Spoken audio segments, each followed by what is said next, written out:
Chapter 19. Hyperspace. At the end of their tours in Calumet, Jan and Bill returned to Sigurdsson. This trip was not fastest available transport, however, but available CSF transport, so the trip back was on a light cruiser, the CSS Catalonia, making the run to Sigurdsson with crew rotations.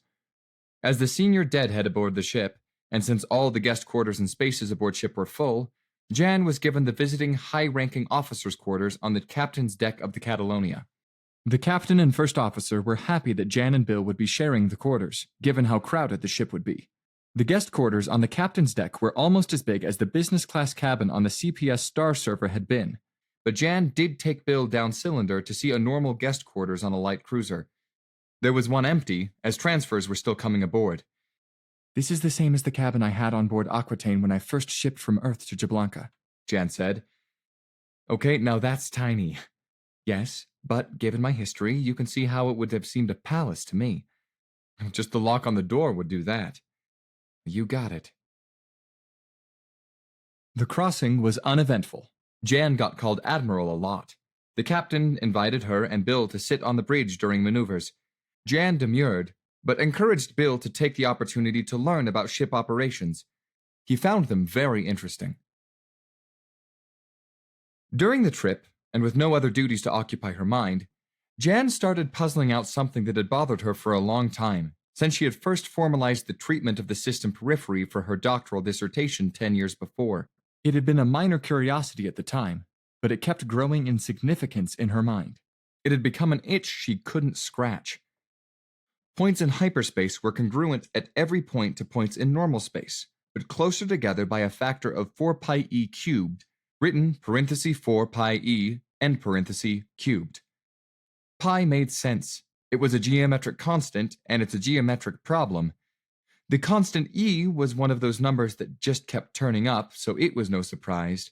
The 4 was interesting by itself, but you could also write the hyperspace constant as parenthesis 2 pi times 2e end parenthesis cubed, which made it much less interesting. 2's often crept in. But why cubed? Sure, hyperspace was a volume, and normal space was a volume, but the hyperspace constant applied to measurements along a linear dimension. The ratio of volumes between hyperspace and normal space was parenthesis 4 pi e end parenthesis to the 9th. What's with that? You would expect the linear constant to be more like 4 pi e, and the ratio of the volumes to be 4 pi e cubed. Wait a minute. What was that again? Jan dug back into her mathematics. It took her a week of the trip just to get back to where she was 10 years ago.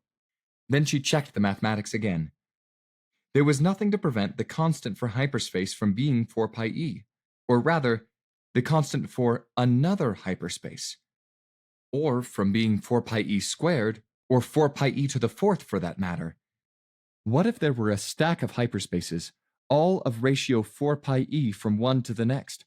Humanity had stumbled on one of them, call it hyperspace 3, and used it, but what if the others existed? What if they could figure out how to transition between them?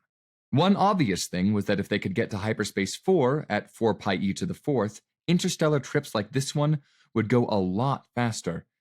4 pi e was about 34.16. At another factor of 4 pi e, a 3-week trip like this one would only take 15 hours. Wow. That made a huge difference.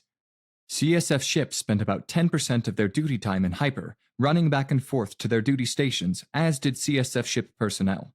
Cutting transit times so drastically would basically have the effect of adding 10% more ships and crews to the Navy. Of course, the system periphery would be much farther out before you got to space flat enough that the gravitational gradient on transition to normal space wouldn't create shear forces large enough to tear the ship apart. So you would probably have to use regular hyperspace 3 to get out far enough first. Conversely, though, hyperspace 2 would have a much smaller system periphery, and hyperspace 1 even smaller yet. Jan worked the numbers and was shocked. You couldn't quite hyper right up to the planet because gravitational gradients increased faster than linearly as you approached a massive body, but you could get much, much closer. It would require a fundamental shift in tactics and defensive strategies. If you used the ship's computer to map and track the gravitational gradients in real time as the ship traveled, you could have the ship make the transitions for you. You could go from hyperspace 1 to hyperspace 2 to hyperspace 3 to hyperspace 4 as you left a system, and conversely coming into a system. And the difference in gravitational gradient between, say, hyperspace 3 and hyperspace 4 was much smaller than between normal space and hyperspace 4, which moved the system periphery where you could transition into and out of hyperspace 4 from hyperspace 3 much closer in than for transitions into and out of hyperspace 4 from normal space. She worked the numbers with increasing agitation. With such a system, you could space to an enemy system, come in hot and hard, blow their whole navy to smithereens, and be home tomorrow. Of course, the enemy could do that to the Commonwealth, too, if they implemented it first.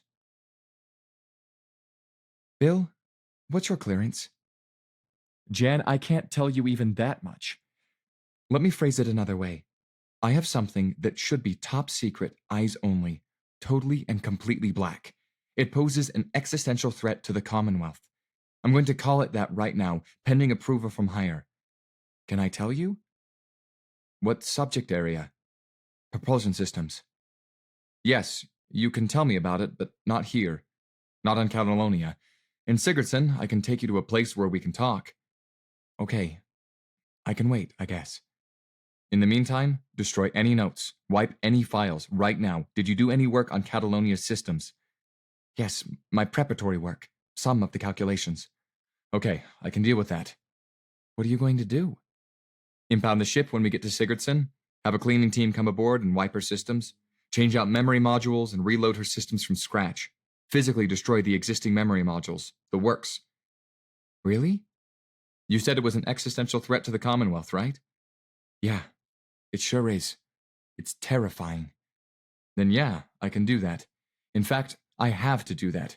For an existential threat, it would pay to scrap the whole ship. Sir, Catalonia has come out of hyperspace and is heading for Sigurdsson, but we've just received an encrypted blackball message from Lieutenant Commander Campbell. Admiral Pavel Birkin, head of the CSF Intelligence Division, just stared at his Chief of Staff, Vice Admiral Jake Durand, for a minute. No one had ever issued a blackball message. It was the Intelligence Division's equivalent of an invasion code. There was unsecure information on the Catalonia that constituted an existential threat to the Commonwealth itself. What the hell? A blackball message? What's Campbell's mission? He's deadheading back from Calumet, sir, but Captain Childers is his companion. The Childers who did the hyperspace work? Wrote the proposed standard fleet book of maneuvers? Yes, sir. All right. Pull Campbell and Childers off the Catalonia and bring them down here. Then implement blackball procedures. By the numbers, Jake. Yes, sir. CSS Catalonia was ordered to establish orbit 50,000 miles above Jablanka, way outside the normal orbital distance. It was met there by the CSS heavy cruiser Jane Paxton. The two ships swapped shuttles. 5 minutes later, a shuttle left the heavy cruiser for Sigurdsson. The shuttle from the CSS Jane Paxton carried a forensic data team, a debriefing team, and a replacement bridge crew for the Catalonia. They relieved the captain and bridge crew of the Catalonia and began the systematic replacement and reprogramming of the ship's memory systems. The crew was confined to quarters, and all computer interfaces in the crew spaces were disabled. The debriefing of the ship's crew had to wait until Jan and Bill could be debriefed. The shuttle from the Catalonia carried Jan and Bill to the Jane Paxton. The shuttle and its pilot were kept sequestered from the ship, while Jan and Bill were transferred to one of Jane Paxton's other shuttles, which departed directly for Sigurdsson. The shuttle with Jan and Bill aboard landed on a pad next to Intelligence Division headquarters. They were ushered into the building without a word, to a Class 1 secure facility in one of the basements. Admiral Birkin and Vice Admiral Durand were waiting for them in a secure conference room. All right, Commander, what have you got? Birkin asked. I don't know, sir. What I have for sure is that Captain Childers told me that she had something she was classifying, on her own authority pending higher approval, as top secret, eyes only, totally and completely black. Her words, sir. She said it involved propulsion systems, and that it represented an existential threat to the Commonwealth. Further, that she had done some of the work on the Catalonia systems. As there is no Class 1 secured facility on Catalonia, I silenced her at that point. I further directed her to destroy all notes and files pertaining to the subject. I then queued the blackball message on Intelligence Division priority for transmission on re-entry to the system. That's where we're at, sir.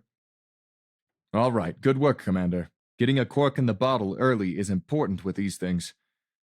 Captain, am I to assume that this is some further mathematical work of yours? Given that you said propulsion systems, I assume something about hyperspace? Yes, sir, Jan said. Without telling me the kernel of it, can you tell me the impact of it? Why it represents an existential threat? Yes, sir. It could reduce travel times at interstellar distances from weeks to less than a day. Further, the operational system periphery would move into approximately 1/5 to 1/10 of what it is now. So somebody could hyper in here to within hours of the planet, blow everything to hell before we could respond, then hyper out and be home for supper. Yes, sir. And this is something doable by anyone? Not just us, but by Earth or an outer colony polity? Yes, sir. So my little scenario there could happen tonight? Or tomorrow? Or could have happened last week or 50 years ago. Yes, sir. Okay, that's all I need to know. Good work, both of you. I'll pass on my compliments to Admiral Stepik on your behalf, Captain. Thank you, sir. Birkin turned to his Chief of Staff. Jake, can we make a completely black project on this? Get together with the Propulsion Division folks, probably Science Division too, and put a team together? I'm not sure I want it here, but I don't know where else to put it. I'm sure we can black out a team here, sir. Captain, what's your availability? Do you know your next assignment? The last time I talked to Admiral Stepik, sir, which granted was a year ago, he had a 6-month assignment waiting for me on my return, finishing the redesign of ATS. So you'll be here anyway. Excellent. That's what we do then, Jake.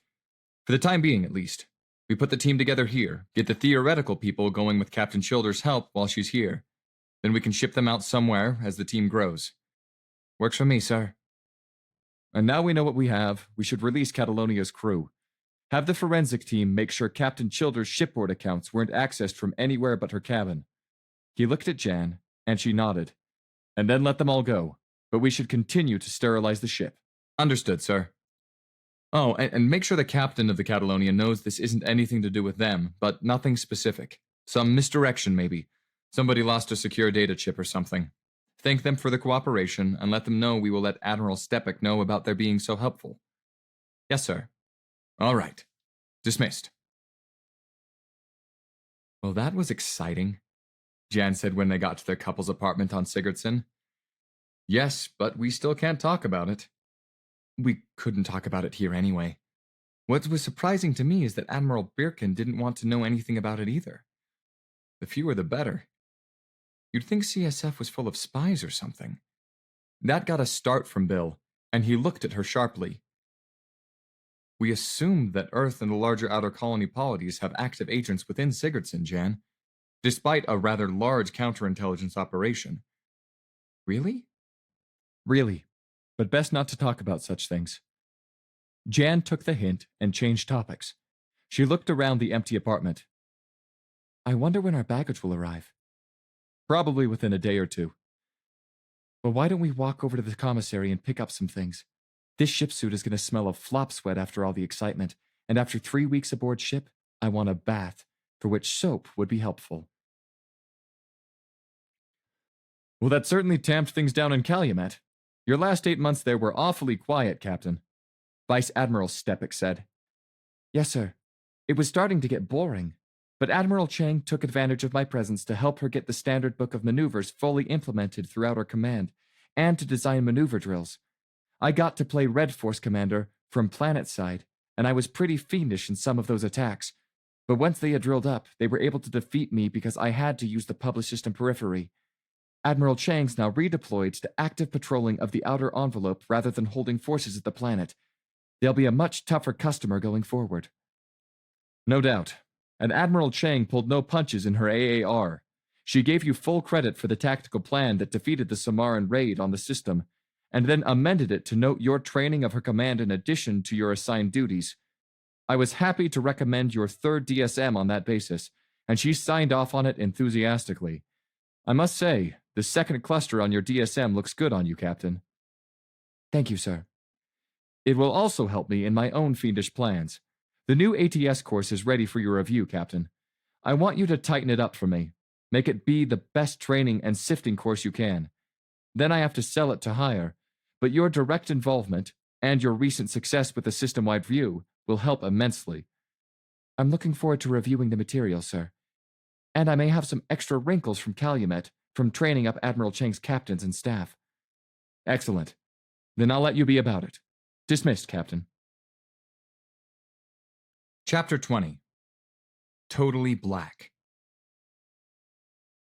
Jan had not reported in to Vice Admiral Stepik until her third day back on Sigurdsson. He didn't say anything about the delay, and neither did she. He didn't say anything about the intelligence division, and neither did she. He didn't say anything about another hidden assignment in addition to the finish work on the new ATS course, and neither did she. When intelligence division said black, they meant it. As a captain assigned to work on the ATS course, her time was her own. No one punched a clock on her, and if there were large periods of time when she was completely unavailable to the tactical division people working on the course, no one ever said a word. Her absences were spent in the basements of the intelligence division. It was a small team to get started. Including Jan, there were only 10 people in the room for the kickoff. She knew a few of them from past projects, but most of them she did not know at all. They had taken over a small corner of one of the Class 1 secure basements of the Intelligence Division headquarters. This section had its own isolated computer systems, its own supplies, and its own secure disposal bins. There were 2 doorways into the section, one at either end, for fire exit safety. Both were guarded by MPs who checked their IDs, but also checked their faces against a small book of photos on every entry and exit. They met in the conference room within the newly walled-off section. Vice Admiral Durand gave a brief opening statement. This project does not have a project name or a code name. This project doesn't exist. This project is more black than anything you have ever worked on. I don't even know what it's about, and I don't want to know. After I leave this section today, I won't be let back in. The 10 of you are the only people who will be let in here. The 10 of you are the only people who will know anything about what goes on in this section of this basement. When you move out, we will probably incinerate everything in it down to the concrete walls. This project is not to be discussed at all, ladies and gentlemen, with anyone else ever. Not your companions, not your superior officers, no one. It is not to be discussed among yourselves anywhere else but within this section, not even in another Class 1 secure facility. You will not be relieved of any of your other responsibilities because we don't want to assign anyone to this, because it doesn't exist. You are all senior enough to get away with that. People will probably think you're playing cards over here, just coasting along toward your retirement. That's fine with me. We actually have several card games on a regular basis in the building just for that sort of excuse. No electronics or papers or books of any kind will be allowed to leave this section. So if you bring anything in here, kiss it goodbye. It's not getting back out. We are deadly serious about this, ladies and gentlemen. This, whatever it is, possesses an existential threat to the Commonwealth, and it's your job to remove that threat. I would sooner order all of you executed than to have this leak out. I would weep at every one of your funerals, but I would not regret my decision one bit. Any questions? What is it about? What are we going to be doing? I don't know. One of you does. Once I leave, they can tell you. Admiral Durand left, never to return, and Jan took the floor, though she was not the highest-ranking person present. Hi, everybody. I'm Captain Jan Childers. I'm the one person who knows what this is about. The only one anywhere. It was my idea, and I classified it top secret, eyes only, without telling anyone else what it is. Admiral Durand and Admiral Birkin know what its potential is, but not the it itself. So once I tell you, we will be the only 10 people who know anything, literally anything about it. And Admiral Durand is not joking when he says he would rather execute us all than have this get out. I would make the same decision myself, and I'm one of the 10 for the firing squad. So let's introduce ourselves first, and give a little background, and then I'll tell you what's going on. I'll start. I'm Captain Jan Childers. I formalized the hyperspace mathematics that led to the calculation of the inner and outer system envelopes for hyperspace navigation as my doctoral dissertation. I wrote the proposed standard fleet book of maneuvers, and I am currently polishing Tactical Division's new Advanced Tactics School course. Jan's biography was punctuated by her appearing today in uniform with all of her decorations. Jan waved to the man next to her, and he introduced himself. Around the table, the introductions went. It was clear that Admiral Birkin and Admiral Durand had assembled some of the brightest, most trusted, and most accomplished people within the CSF, mostly from the Propulsion Division and the Science Division. Then Jan walked them through her discoveries on board Catalonia. There were some gaps as she hit the critical points in her reasoning. And so you see the danger to the Commonwealth.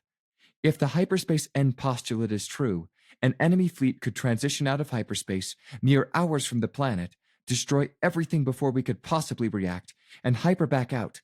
A single fleet could do that to every Commonwealth planet within a month, and it could happen at any time. It could happen today. Our job is to figure out whether the hyperspace end postulate is true, and if so, can we transition into the other hyperspaces or not? Before we can even do that, however, we have to figure out how we decide the hyperspace end postulate is true or not. The mathematics work just as well for all powers of 4 pi e, and the mathematics does not work for other values of the hyperspace constant. That much we know. But just because the hyperspace mathematics works for those values does not mean those hyperspaces exist, or can be made to exist. But they might, and that's the issue. We need to know. When Jan got back to the apartment that evening, Bill had big news. He was wearing it. Well, hello, Commander Campbell. I think that middle bar on your shoulder patch has gained a little weight, Jan said. Indeed it did. Promotion to full commander. It's in the zone, so not a reward for being so bright and on top of things on the Catalonia, but welcome nonetheless. So where are you taking me to dinner? I don't know. What do you think? Tactical Division mess or Intelligence Division mess? I'd punch you, but actually either sounds good to me. I'm beat. The biggest breakthrough in the early stages of the project was when one of the 10, a woman in propulsion whose hobby was technical antiquities, brought in a memory chip of things copied from her collection. It had digital copies of hundreds of pages of notes from the earliest experiments on hyperspace from 300 and more years ago. There were anomalies in some of their early experiments when experimental probes were lost or did not perform as expected. The researchers had concentrated their efforts on the experiments that produced the desired results, hyperspace speeds that made interstellar travel possible. Reading the notes, Jan realized that the failed experiments were proof that the hyperspace end postulate was true. The early experimenters were stumbling around and had inadvertently sent probes into several different hyperspaces. The failed experiments did not have the speed ratio they wanted to get hyperspace speeds that were in the best range for interstellar travel, or resulted in the probes being destroyed. These last were probably transits into hyperspace 4 too close to the planet, given that without hyperspace travel, it would have taken them weeks to get far enough out for the shear forces to allow successful transition into and out of hyperspace 4. So they abandoned those efforts and concentrated on the others, the experiments that, Jan now knew, were using hyperspace 3. All the hyperspace work since, Jan's included, had been built on those efforts with hyperspace 3, and the earlier work had been forgotten. Jan turned the papers over to the propulsion people, who started trying to pull an expanded theory of hyperspace transition from those early experiments, one that would allow transitions into hyperspace 1, hyperspace 2, and hyperspace 4. She contacted Admiral Durand's office and asked for a meeting with Durand and Birkin. They met in one of the Class 1 secure conference rooms in another part of the labyrinthine basements of the Intelligence Division headquarters building. All right, Captain. I assume that you have something to report, Admiral Durand said. Yes, sir. Let's do it this way. Let me ask the questions, and the answers will either be yes or no, or I'll give you choices, okay?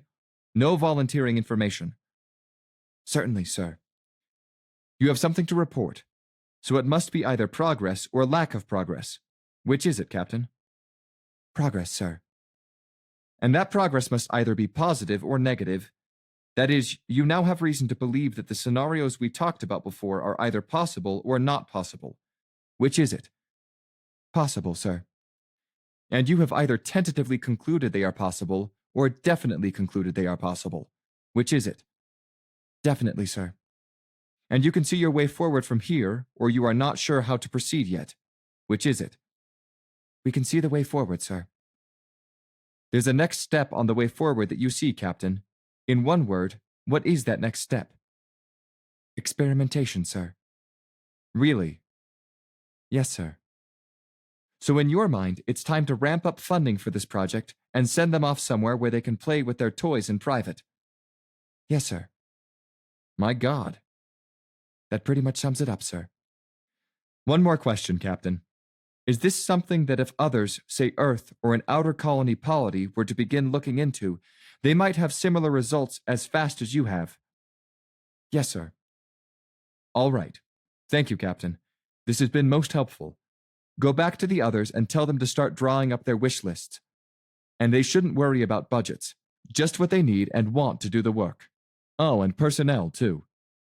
Yes, sir. Dismissed. Jan had done what she could on the project. She had provided the initial spark, the realization of what hyperspace truly was, at least this iteration of understanding, and it could now be carried forward by others. On her own initiative, she was withdrawn from the need-to-know list, but kept on the knows way too much already list. Her membership in the basement was rescinded. During the last 6 months at Sigurdsson, the standard fleet book of maneuvers that Jan had prepared had finally wound its way through the process and been approved. She had helped Tactical Division sell it to higher authority by giving lots of presentations to General Staff, including the Chief of Naval Operations Thomas Leahy and his Chief of Staff. Jan's work on the ATS course was also completed. She had polished the new course the Tactical Division had prepared from her book, The Science of Surprise Creating Military Advantage. In the process, she had also built in additional lessons from her experiences on Calumet. She got a call to report in to Admiral Stepik, newly promoted to full admiral and head of the Tactical Division. Chapter 21. Captain of the Battleship CSS Boudica. I have submitted the new ATS class with all your changes and improvements over the last 6 months to hire, Captain. I expect it to be approved relatively quickly. The success in pushing through the Fleet Book of Maneuvers makes me hopeful anyway. Thanks for your help with that, by the way, Admiral Stepik said. No problem, sir. Always glad to help out however I can. Jan had made several presentations on the proposed Standard Book of Maneuvers to staff at the Naval Operations Center, including a private briefing to the Chief of Naval Operations and his Chief of Staff.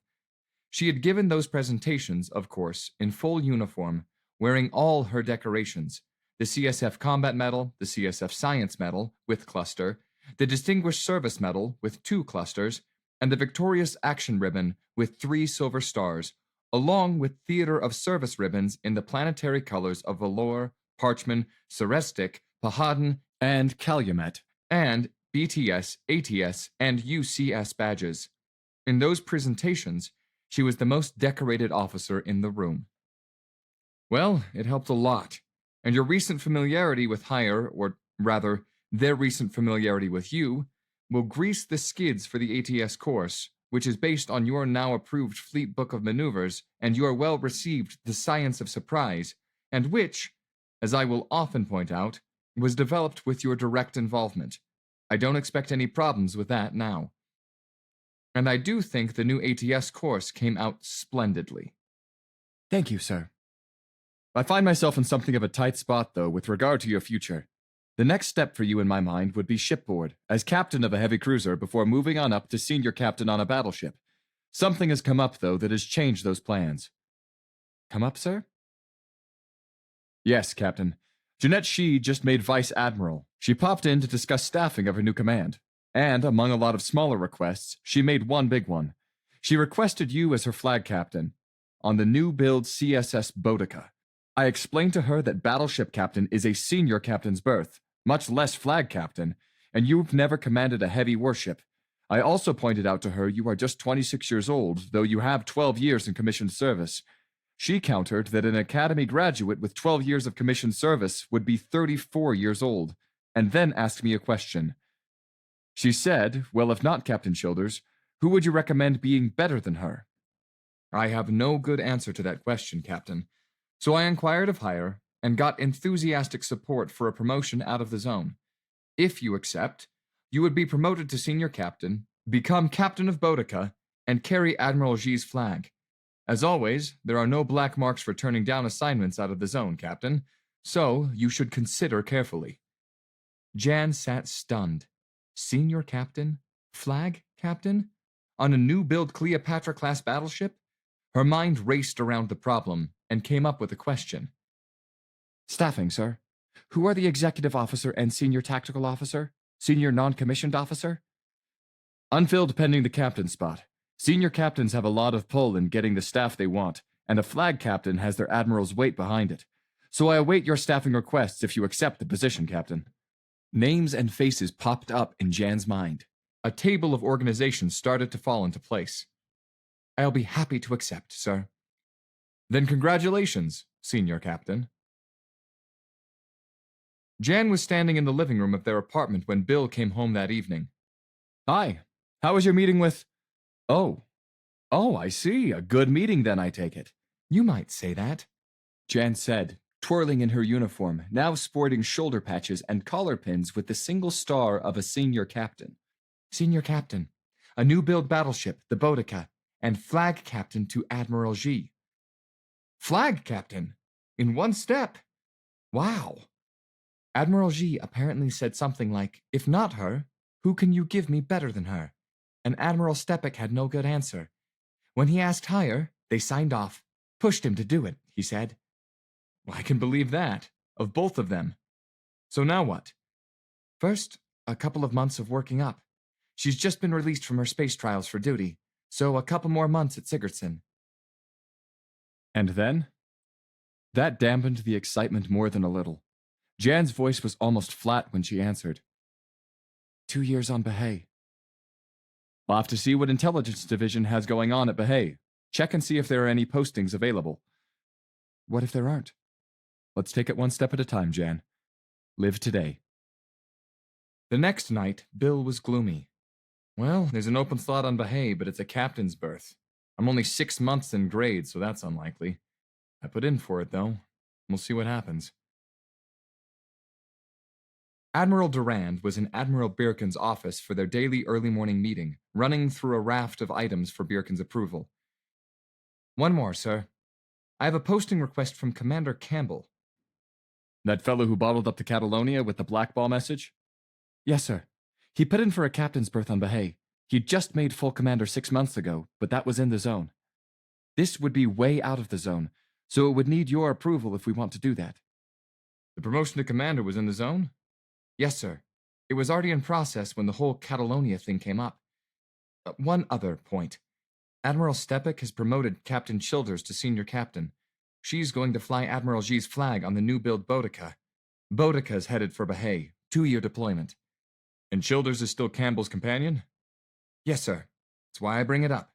We could probably put him in the slot as a commander. No, let's go ahead and give him his 4th stripe out of the zone. We owe him one. That Catalonia business was well handled. Yes, sir. What else do you have for me? That's the last, sir. All right, let's draw up those orders for Campbell right away so I can sign off on them. Hate to leave him hanging if she already has her orders and we're going to do it anyway. Yes, sir. Jan was home when Bill got home that evening. He had his uniform jacket over his arm, folded up papers in his hands, and a generally defeated air about him. Bill? What's wrong? I got my orders. Oh no. What?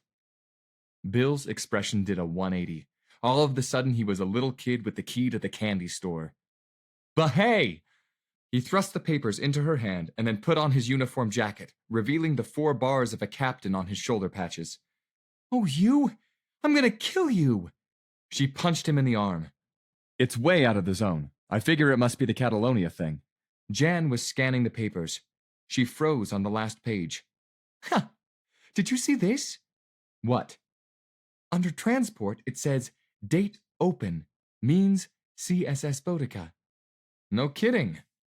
I didn't even read that far. Same thing for the return trip. Boy, somebody up there likes us. I really think it's that whole thing with Catalonia. We had the chance to screw up big time, and we didn't. Tucked it up, all nice and proper. Intelligence Division doesn't give out medals, but they don't forget either. So where's dinner this time? And don't say the mess. If Jan thought her promotion to senior captain, the single star on her uniform, or her position as captain of the ship would make her unwelcome below decks, she was wrong. Senior Chief Rory Chin, the senior non-commissioned officer aboard, conveyed the invitation for what had become her traditional first-night dinner in the goat locker within minutes of her coming aboard Boudica. They were at Sigurdsson for 2 months before Boudica left for Bahia. Jan spent most of her time aboard ship, but there were lots of trips back and forth, and she was at home for a night or two at irregular intervals. 2 weeks before departure, Bill moved aboard, hitching a ride on one of the innumerable shuttle trips as the Boudica finished staffing up. He took a guest cabin on the captain's deck of the big ship, so that he would have extra space for his things, and so he would have a place to shower, change, and study up for his new assignment without being underfoot as Jan went about her job. She, after all, was working this trip, while he was deadheading. Toward the end of the working up of Boudica, Admiral Xi and her staff moved aboard and took up their quarters on flag deck. She brought with her Boudica's assignment, to join and take command of a squadron of battleships under Admiral Sergei Ludkin at Bahia, relieving Vice Admiral Betty Sintra and CSS Amazon. The crossing to Bahia was uneventful. There were sometimes general quarters drills as they shook out the ship and crew. There were also minor engineering failures, like the 2 days the entire ship, which had to radiate waste heat to space through the big radiator fins aft, could, nevertheless, not provide hot water in the crew spaces. And this time, it was his turn to be called Admiral by all the crew aboard. His new captain's rank was a conflict with the solitary role of captain of the ship, so the promotion of address was required so there would be no confusion. Jan Childers was the captain. For, have no doubt about it, it was Jan's ship. Even more, it was her crew. This was the first time Bill had ever been aboard ship with Jan when she was not deadheading. Her influence penetrated every space on the ship. He once overheard a chief petty officer talking to a work crew. "You guys think this job is done? What would she think? Do you think she would be happy with this job?" "No, Chief." "Then do it again, and make it something you would be proud to show her." There was a subtle emphasis on those pronouns. Her name was never mentioned, but it never had to be. After 4 weeks in hyperspace, Boudica arrived without incident in Bahia. Admiral Xi reported in to Admiral Sergei Ludkin at Bahia Fleet HQ. The Boudica rotated planet to leave while she was restocked. When they got to Bahia, Bill moved down to the planet. They had a townhouse in a block reserved for flag officers, to which Jan's rank as senior captain entitled them. When the Boudica settled into rotations for planet leave, Jan would be joining him at home some of the time. Bill reported in to his superior on Bahia and began the duties of his new posting. Sensor Tech Specialist Ginger Palermo had not returned from planet leave on Bahia in time for her scheduled shuttle to the Boudica. After 24 hours, she was listed AWOL, and a bolo was issued by Bahia Fleet HQ. That message issued to local police departments as well. She was found as a Jane Doe in a hospital in the capital city of Cabecera. The police report indicated she had been found naked in a ditch by the side of the road. She had been raped multiple times and beaten nearly to death. Her medical condition was critical. There was internal organ damage, and she had a skull fracture that had resulted in hematoma. It was not known whether she would live. The police report and the medical prognosis were forwarded to the captain and the executive officer of the Boudica in orbit. Senior Chief Petty Officer Rory Chin burst into the goat locker. Chief Petty Officer Fritz Montague was just grabbing a sandwich. "Fritz, where's the captain, do you know?" "She's on planet or headed there. Her shuttle left a couple hours ago," Montague answered. "Shit. What's going on?" "A buddy at Bahia Fleet HQ just let me know that they found Palermo naked in a ditch in Cabecera, gang raped and beaten half to death. They don't know if she'll live." "Damn." "Yeah, and the police and medical reports was sent to the captain 3 hours ago." "Well, you don't think—" "Yeah, I do think. Round up Angus, Joe, and Anton and meet me in Shuttle Bay 2. "You're not going to get the MPs?" "No, I'm not sending cops, Fritz. I'm sending backup. Oh, and you better grab Felipe, too." "Well, you're going to take Felipe? You know how he is about the captain. If somebody hurts her, he's gonna go off big time. You want to be the guy explains to him why we didn't take him? Forget I said anything. I'll see you there in 5.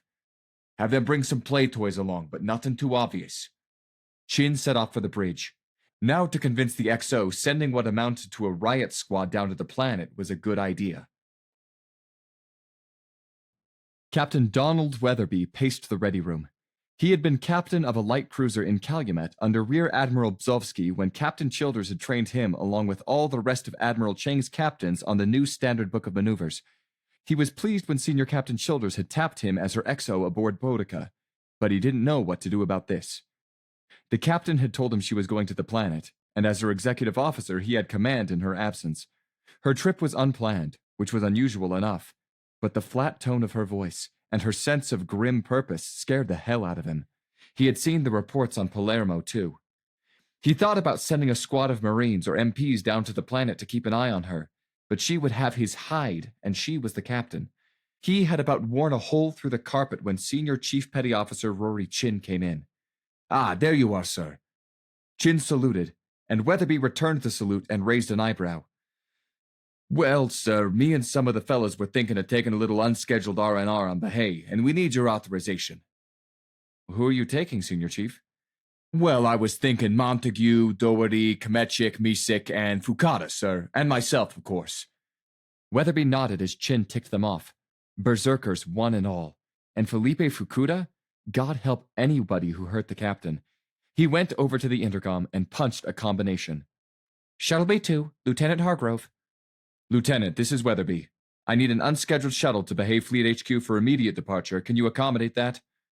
"Yes, sir. We have one hot right now." "Excellent, Lieutenant. Get the crew started on launch procedures. Their passengers are on the way. Senior Chief Chin is in charge." "Yes, sir." Weatherby out. Weatherby released the intercom and turned back to Chin. "Sounds like a hell of a party, Senior Chief. Have a good time." "Yes, sir. Thank you, sir." "Oh, thank you, Senior Chief." Senior Captain Jan Childers, in a plain midnight blue shipsuit, staggered along the road from downtown Cabecera to Bahia Fleet HQ. It was about 3 a.m. local time. The road passed through what could be a pretty rough area at night. The warehouses around the fleet base all closed up for the night, but groups of spacers were usually safe in numbers. Jan Childers, though, was alone. She was also completely sober. "Hey, good looking. Where you going?" There were 4 of them, leaning against a warehouse to one side of the road. Jan sped up her staggering walk, looking straight ahead and ignoring them. "Now, don't be in such a hurry. Don't you want to have a little fun?" "Yeah, no need to be snooty. We can party." 2 moved out to block her path, while the other 2 moved in behind her. Jan channeled her anger, and the "oh my god, I'm going to be raped again" terror reflex welling up from the animal level of her brain to her own use, feeding her purpose. She stopped and looked around kind of blankly, as if confused, while she centered herself and cleared her mind. She felt the adrenaline flood into her system, felt its effects on her senses, her thinking, her strength, her speed. She found the reactive part of her, the automatic part of her, and surrendered control to her reflexes and her training. When one of them reached out to grab her, she responded without thinking. She moved as in a dream, as if she watched in slow motion from outside herself. No practice about this. Her strikes were full force, the killing blows carried through.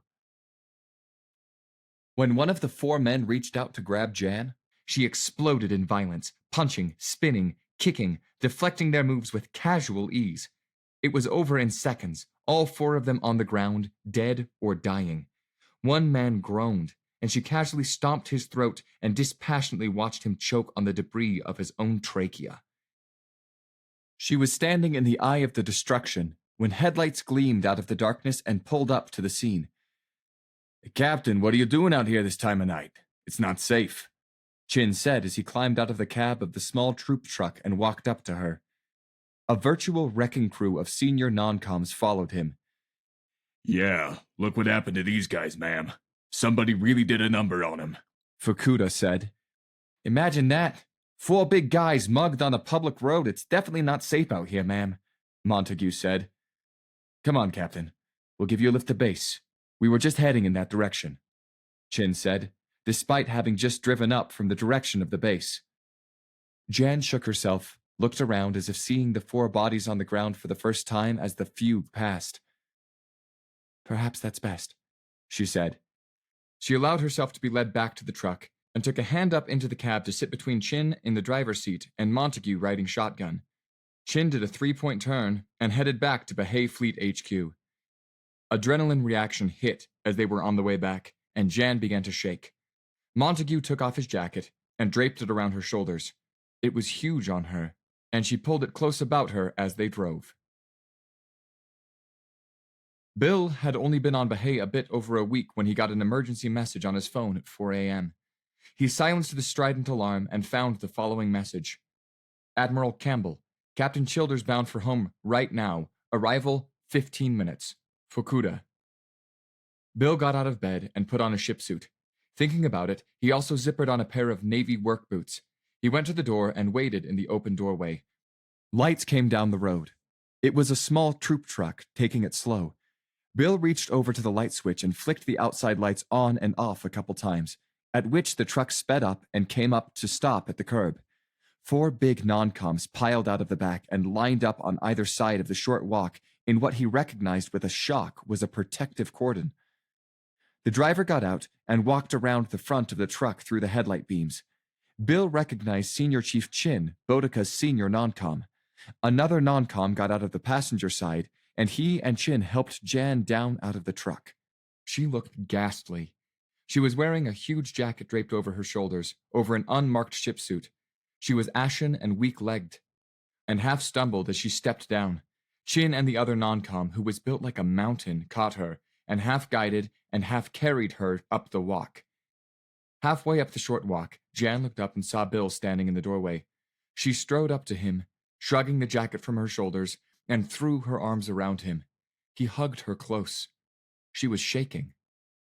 The big non-com picked up the jacket as Senior Chief Chin came up to Bill and saluted. Begging the Admiral's pardon, sir. Well, one of our spacers, Palermo, did you meet her, sir? Well, she was down on the planet, partying, you know, and a bunch of guys jumped her. Gang raped her and beat her half to death. They found her naked in a ditch. They don't know whether she'll live. The captain decided to do something about that, sir, and, well, we found her on the road to Cabecera, standing in the middle of the road with 4 guys on the ground. They was all dead, sir. Apparently they tried the same thing on the captain as they did on Palermo, and it didn't go well for him. We figured we'd bring her here, sir. She's not injured, far as we know. That's just the after-action shakes, you know? Thanks, Senior Chief, Bill said, then raising his voice. Thanks to all of you. I'm proud of you all. I wasn't nothing, Admiral. Bodica takes care of her own, sir. With that, Chin saluted and turned toward the truck. He held up 2 fingers and twirled them in the air, and the entire retinue headed back to the truck. Bill turned toward the door and helped Jan inside. Bill took her directly to the bed, still warm, and lay her on it fully dressed, then pulled the covers over her. He went to the kitchen and got a bottle of water because dehydration would be an issue with flushing the adrenaline out of her system. Bill was the only one who knew Jan's whole story, the only person she had ever told the full, unedited version. He could well imagine her reaction to the news that one of her spacers had been raped and beaten, the rage, the feeling of failure, of having failed one of her own. He could well imagine her state of mind when she set out for the planet to set right the wrong that had been committed, to the extent that she could. When he got back to the bedroom, she was lying on her side facing him. Her eyes were open. He sat on the floor next to the bed. She wiggled toward the edge and he put his left arm around her. I killed them. I could feel it, Jan said. I know. Bastards. I wish I could do it again. Bill held the water bottle at the edge of the bed. She sucked on the straw. That won't help Palermo, Bill said. I know. And if you're going to go all superhero on me, we need to get you a cape. Jan got the giggles at that, and the tension in her started to dissolve. Honestly, what am I going to do with you? Bill asked. Just hold me, like always. Bill took a personal day the next day. When Jan finally got up, she took a shower and dressed in her full uniform with all her decorations. A big party today? Bill asked. No telling what the fallout could be from last night, but it will probably go a bit better in uniform than not. Ah, probably so. He looked out the front window. Speak of the devil, I think he's here now. A staff car had pulled up at the curb, and a captain got out of the rear door and headed up the walk. Yeah, looks like, Jan said. Just remember who you are, and don't take any crap. Full steam ahead? Absolutely. If you betray who you are, you'll regret it forever. And if I'm sacked? Is that the Navy you want to be in? Jan looked into his eyes for a long moment, then gave him a quick peck and headed toward the door as the doorbell rang a second time. Captain Childers? Yes, Captain. If you could come with me, please, ma'am. Admiral Ludkin would like to speak with you. Jan turned to Bill. I'll stop back through before heading for the ship, she said. He gave her a thumbs up, and she left. I know what happened out there last night, Childers. No bullet wounds, no knife wounds, no wasted blows. Killing hits, one after the other, from somebody very good at Enshin. Some of those guys were dead before they had a chance to fall down. Only half a dozen people on Bahia could have done that, and you're the only woman among them. In a long career in the Navy, you see a lot of stupid shit, but this is about the stupidest shit I have ever seen, Admiral Sergei Ludkin said. Jan stood at ease in front of his desk and watched him dispassionately while he stalked back and forth as he vented. She had not been invited to sit. She had come down to the planet in full uniform, and she was wearing it now. The local police have been here. The mayor of Cabecera called. I'll probably hear about it from the governor of the capital province. They want to know why our spacers killed 4 of their local citizens, and I don't have anything good to tell them about that. He stopped and looked at her. You seem awfully unconcerned about all this, Childers. I don't care about it at all, actually, sir, Jan answered. Well, you better start. You could be brought up on charges, court-martialed, dishonorably discharged. Do it. Do it right now. Any Navy that has a problem with a 5-foot-tall woman killing her attempted rapists isn't a Navy I would willingly serve in. You went out there looking for them, Ludkin charged. No, they went out there looking for me. Or somebody like me, somebody like Palermo, Jan said. Look, don't get me wrong. Everybody's upset about what happened to Palermo. Bullshit! If people were really upset, they would be making sure it didn't happen again. You would be making sure it didn't happen again, instead of lecturing me for actually doing something about it. You've never been raped and beaten, but I have, and it won't happen to my spacers on my watch, not with impunity. So don't use the passive voice to me. What happened to Palermo? What a crock. What they did to Palermo, you mean. They did that. And they won't do it again. No thanks to you, sir. That's dangerously close to insubordination, Childers. No, it's well over the line. And I don't give a good goddamn.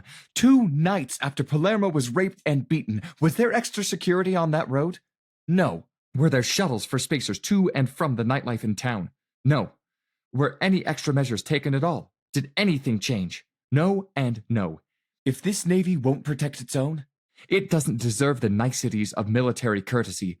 So you can take Sir this and Ma'am that, wrap it up in your insubordination charges until it's all sharp corners, and shove it up your self-righteous 4-star ass, Admiral. Ludkin stared at her goggle-eyed, and then the starch went out of him. He seemed to age 10 years in mere seconds. He sat down heavily in his chair. Oh, for God's sake, sit down, Captain. Jan sat in the guest chair in front of his desk. Ludkin ran a hand through his hair. His gaze drifted to her decorations, hung there for a few seconds, and then moved back to her face. What am I supposed to do with you, Captain?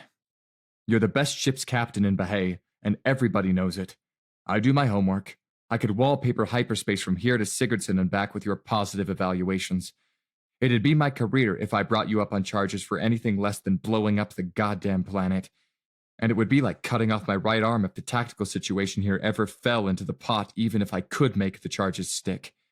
And that doesn't count what Jeannie She would do to me if I sacked her flag captain. But I can't have people murdering locals because they're pissed off. You mean you can't have locals raping your spacers because the police won't do anything about it, don't you, sir? Well, yes, that, too. Or that instead, I guess. He ran his hand through his hair again, while he stared blankly down at his desk. After several seconds, he looked up at her. Have you got any ideas, Captain? Other than nightly repeats of your recent adventures, I mean? Because I'm at something of a loss here. Actually, I do, sir. Set up a party location on base in an empty warehouse somewhere. Make it look permanent. Declare the town off limits. Lock the gates. The locals would have a fit. Do you have any idea how much money our spacers spend partying in town, Captain? Indeed I do, sir. And so do the locals. That's the point. The local business community will holler bloody murder. You simply tell them, without proper policing, it's too dangerous for our people to be out and about in their town. If they want the business, they need to ensure our people will be safe. And if the cops can't or won't do it, they can hire private security or hire drivers to bring our people back home safe. Run shuttle buses all night or something. But no security, no business. It's their problem, not ours. By God, that might work. This end of the city will turn into a ghost town if I declare it off limits permanently. The local police will have to respond to the business community. The mayor will jump down their throats if they balk. Captain, that is one of the best ideas I've heard in a very long time. Ludkin looked at her for a long time, but his eyes were unfocused, his mind elsewhere. Finally, he stood up and reached across his desk. Jan stood up and shook his hand. I think, for the good of the service, anything said by either of us before I asked you for ideas was the mere exchange of pleasantries before getting down to business, Captain. Works for me, sir. Good. And now I need to get to work on the plans for Club Bahay. Dismissed, Captain.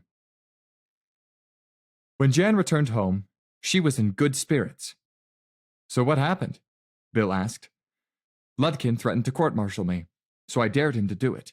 I told him if I could get court-martialed for defending myself against rapists, he could take his precious Navy courtesies and shove them up his self-righteous 4-star ass. You said it that way? No, actually I was very polite. I said, you can shove them up your self-righteous 4-star ass, Admiral. He really pissed me off. Oh my.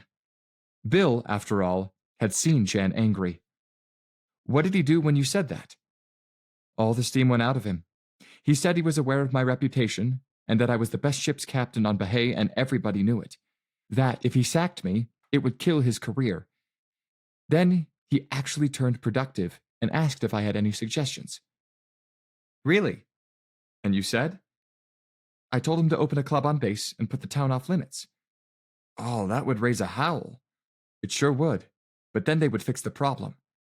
Yeah, you're right, I think they would. What did Ludkin say? He liked the idea. So how did you leave it with him? He said, for the good of the service, we should probably both just consider everything said before he asked for suggestions, a pleasant exchange of courtesies. Bill laughed. You really turned him around. I think he was just frustrated. He saw a situation spiraling out of control and didn't see a way out. Now he does. Well, that makes sense. And you stuck to your guns. Yep, with a little encouragement on the home front. I try. I know you do. Jan looked at her watch. Honey, I've got to get back to the ship. It'll be longer next time. Promises, promises. You spacers are all the same. Weatherby watched on the ready room display as the captain's shuttle docked in Boudica's Shuttle Bay 1. He was nervous. What had happened on the planet?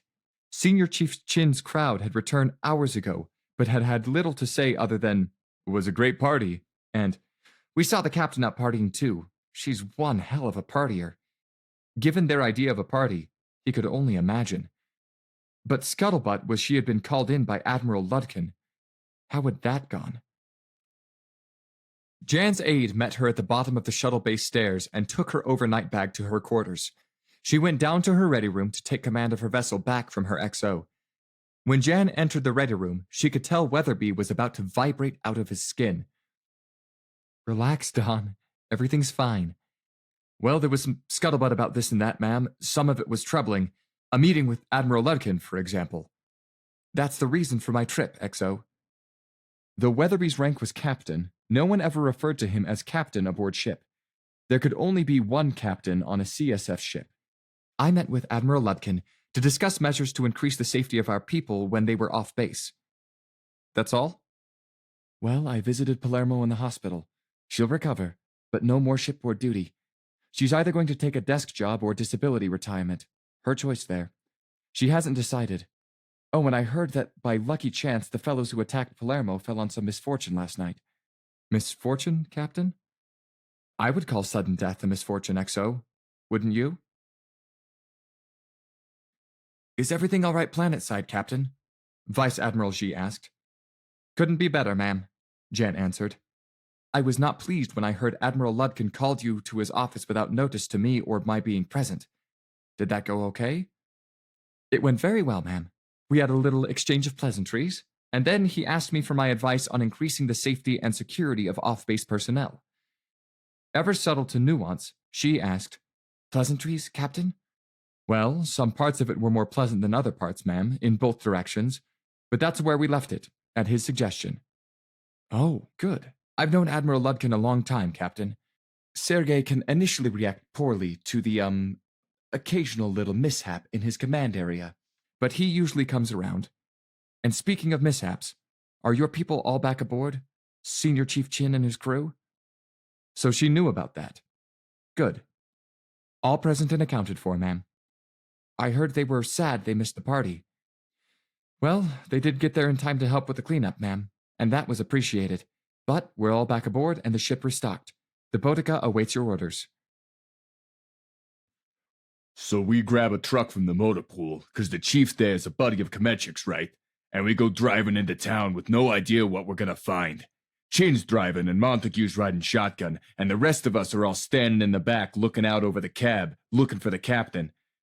And then, in the middle of the road, in the headlights, we see the captain standing there in a plain ship suit, none of her insignia or medals or nothing, just standing there.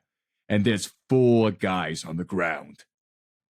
Fukuda was in the goat locker, telling the story to rapt attention from the other chiefs aboard Boudica. 4 guys? 4 guys, all of them big as me or Montague, all dead.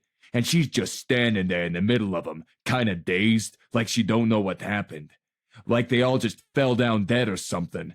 So we take her back to the truck, and we put her in front between Chin and Montague, and head back to base. About halfway back, she gets the adrenaline shakes like you do, and Montague puts his jacket around her.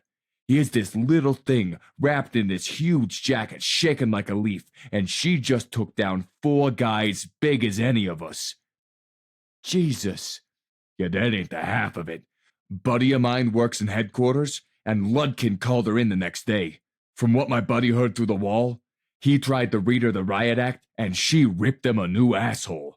They came out all smiles and friendly and shit, but it didn't start out that way, I can tell you that. Oh, bullshit.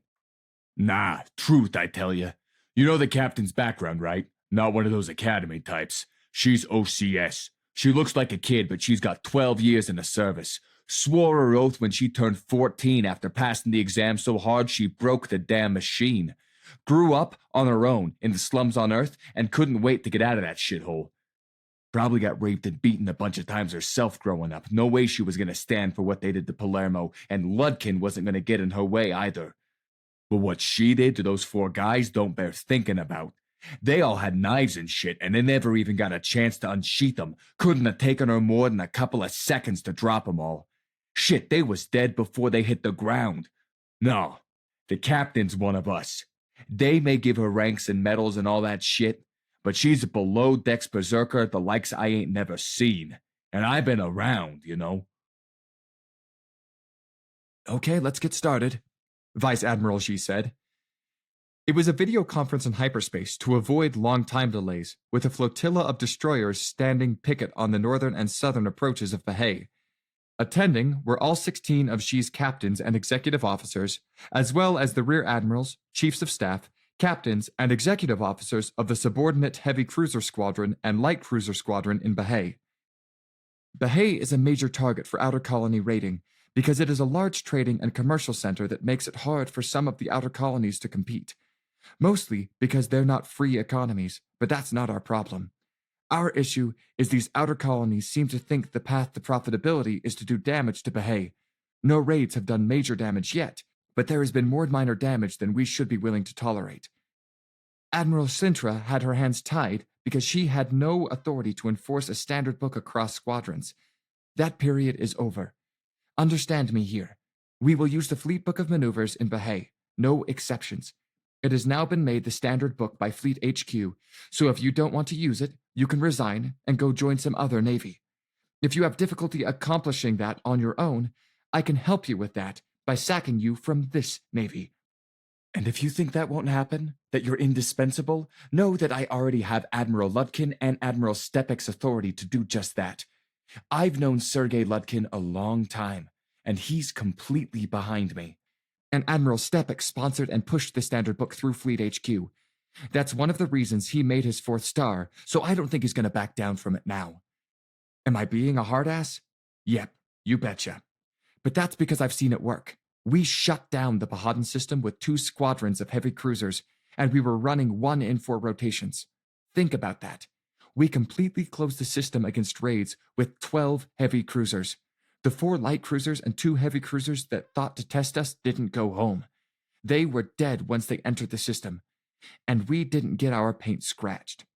ATS has been completely redesigned to follow the Fleet Book of Maneuvers and the tactics book, The Science of Surprise, written by my flag captain, Senior Captain Childers. Line officers have to come through ATS, so every line officer coming into the fleet from this point on will be trained bone deep in these methods.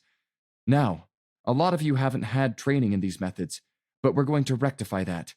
Senior Captain Childers and her hand-picked tactical staff will be teaching classes on the standard book here aboard Boudica. I would start by reading her book, The Science of Surprise, which was distributed to command ranks a couple years back and is available in the restricted section of your ship's library. If you need the instruction, take the class, because once everybody is up to speed, we are going to drill these maneuvers until we can do them with our eyes closed, and then we are going to shut this system down. Almost everybody signed up for the classes. The only exceptions were people who had rotated out of Bahadan or Calumet and had already been trained. It was Xi's mention of ATS that did it. Everybody coming up through the ranks going forward would know these methods, and everybody knew what the phrase dead wood meant in CSF. Jan, Weatherby, and Boudica's tactical department taught 2 sections, so either the captain or XO of every ship could remain on ship while the other attended class. The 2 sections alternated days, so there was a day in between for doing homework while simultaneously being in command of an active warship. It was a grueling schedule for students and teachers alike, but she was pushing hard. No one ever knew when the next raid would come, and people's lives were on the line. Only the book portions of ATS needed to be taught, because the simulations of ATS would be replaced by the live fleet maneuvers. They were taught on a compressed schedule because these were experienced command officers. They didn't need to be taught the elements of maneuvers, only the ways in which those elements had been rejuggled to assemble the book. While the class was going on, electronics techs across all 3 squadrons were updating the navigation computers on the 23 vessels. They were upgraded to match Boudica, whose new navigational computer software calculated the inner and outer system envelopes on the fly from astronomical data and gravitational gradient measurements the ship's computers shared with each other. When exercises were to begin, Admiral Xi announced Jan would be commanding the op force. This got groans and one, "Oh no." Destroyers would be standing in for raiding vessels in all classes and limiting their acceleration to match the class they were playing. These would be live fire exercises with beam weapons at 0.5% power, which was enough to score a hit. It was a giant game of flashlight tag played across a light hour of space. There were 2 sets of exercises going on at once, one on the northern approaches and one on the southern approaches. Exercise were every other day except for Jan and her harried staff, who were running the op force on one approach or the other every day. They ran 6 exercises a week for 4 straight weeks, with Jan and her tactics crew under her senior TAC officer, Lieutenant Commander Clyde Disho, taking Sundays off. Disho had grown up with the standard book, having been in Jan's tactical department on the Niels Isaacson. At the end of the month, Jan's team had lost 8 exercises in a row, Any naysayers had long been converted, and Admiral Shi declared the squadrons truly operational. They deployed in divisions, with one division each of light cruisers, heavy cruisers, and battleships on the northern approaches, and one division of each on the southern approaches. They went to 2 and 4 rotations, a pretty relaxed operational tempo for a system that had been hot. That put 2 light cruisers, 2 heavy cruisers, and 2 battleships on each set of approaches. They settled down into routine patrol operations. Jan was surprised they had had 2 entire months without an incursion to get themselves together, but sometimes you drew the lucky straw, and if an incursion had occurred in the last 2 weeks of the exercises, they would have been prepared in any case. On her first R&R back on the planet, Admiral Ludkin asked if she might pay him a courtesy call. She dropped by his office. "Captain, come in. Come in, have a seat." "Thank you, sir." "I thought it might be nice to have a conversation with you that didn't start out so poorly." "I appreciate that, sir." "I also wanted to give you some feedback on your idea. Club Bahay went operational a few days after you and I last talked, to much grumbling both from below-deck spacers and local businesses. But Club Bahay was a big success. We made it open enough the grumbling from our spacers died down a bit, even while that from the local businesses got pretty shrill." "I had heard something along those lines, sir." "The businesses forced the mayor and city council to clean up the situation. They passed an ordinance against hanging about in the warehouse area at night. The police do patrols through the warehouse area now, and pull in anyone hanging about, DNA sample them, and hold them for the night under the ordinance. The local Chamber of Commerce also started providing shuttle bus service." "That should work, sir." "I thought so too, Captain. So I put the town back on limits and closed Club Bahay. In the last 6 weeks, there have been no incidents. So between those 2 things, we may have shut down the violence problem, and we're not going to let it come back. I made sure the locals understand Club Bahay remains available for a grand reopening anytime I decide they are slacking on keeping our people safe." "Excellent. Well done, sir, if I may say so." "Of course you may. It was your idea, Captain." Ludkin grew more serious. "I also stopped in to see Palermo. Several times, actually. I had slacked off, treated some things as acceptable I shouldn't have. You rubbed my face in it, Captain, but visiting Palermo in the hospital that first time made me ashamed. I wanted to see you today to tell you I'm sorry I let your people down, and to thank you for calling me on it." "Apology accepted, sir." "I also wanted to tell you I promoted Palermo in hospital and signed off on combat disability leave. Personnel questioned it, and I dared them to call me on it. They backed down and put it through. Truth be told, she was in the fight of her life." It was Jan's turn to goggle at Ludkin. Combat disability leave was extremely generous, mostly because CSF didn't have to pay it very often. Ships were normally lost with all hands. Combat disability leave kept Palermo on the payroll for life, with an automatic increase in grade every 5 years and full medical care. That's very generous, sir." "Not at all, Captain. Not half generous enough. But it's what I have." Ludkin looked out the window, across the bustling base, spoke half to himself. "You know, I have a daughter her age. Sometimes in all this," he waved at the window absently, "you can lose something, something, I don't know, some human thing." He turned back to her. "You gave it back to me, Captain. Thank you for that as well." "You're welcome, sir." He looked down at his desk, drew and released a deep breath, and ran his hand through his hair. After several seconds, he looked back up at her. "Well, on to more pleasant things, eh? I've read Admiral Xi's reports on the exercises. I think we're actually up to snuff for the first time since I've been here. Great job getting us buttoned up, Captain." "Thank you, sir." "And now, I'm sure I've taken up enough of your time, Captain. Dismissed." "What did the Admiral want this time?" Bill asked. "To apologize." "Really?" "Yes, and to thank me for rubbing his nose in it, as he put it." "Wow." "I guess he visited Palermo. Several times, actually. But the first time he visited her, he was ashamed that he had let her down. He put her on combat disability leave." "That's impressive." "He says it's not enough, but it's what he has. I visited her, too, you know, before I went out hunting that night. And again yesterday. It's pretty ghastly what they did to her. But she's coming back." and those other guys aren't. There's that. Ludkin also told me the Club Bahei ploy got the town to shape up, so maybe some good came out of it all. There were 4 incursion attempts in Bahei over the next year. By chance, all of them occurred while Boudica was in orbit about Bahei, or occurred on the southern approaches when Boudica had northern patrol. In every one of those incursion attempts, the raiding force was completely destroyed. There were no more raids attempted during Boudica's 2-year deployment to Bahei.